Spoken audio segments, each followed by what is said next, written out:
Mainta de oração e meditação.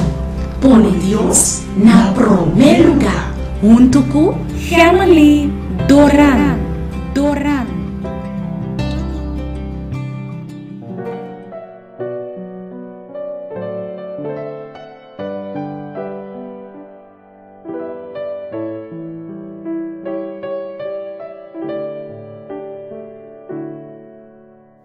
Ave me hinta, me te declarar o amor de Deus arriba cada de vossa vida.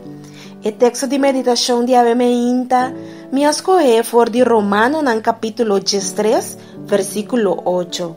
E esta avisa, não deve ninguém gente nada, sino solamente para estimar outro.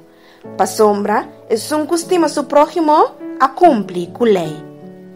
Meu irmão, valorar a pessoa na vida que te donava motivo para smile.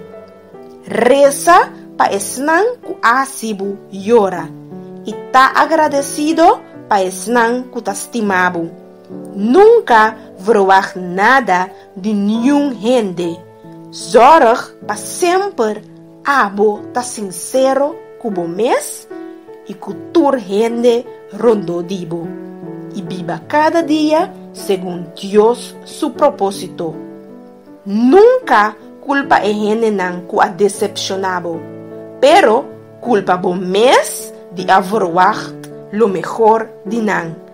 É bom de cada momento amargo tá, que bota saca les não for de je, e ta fortalecebo e te ajudabo crescer espiritualmente de vida. Ave me quer tabu, meu irmão, para vos estima o próximo, maneira bom mês. Láganos reza.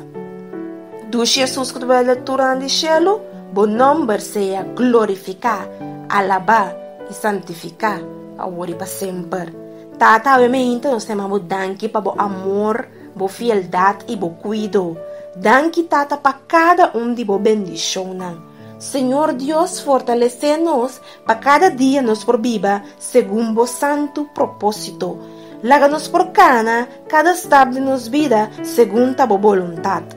O Senhor me te pediu a me hinta, permitir, Senhor Deus, para nós por ter dom de estima outro, é dom de perdonar outro, é dom de ajudar outro, é dom de sim aceitar outro, apesar de qual dificuldade o outro por ter em vida.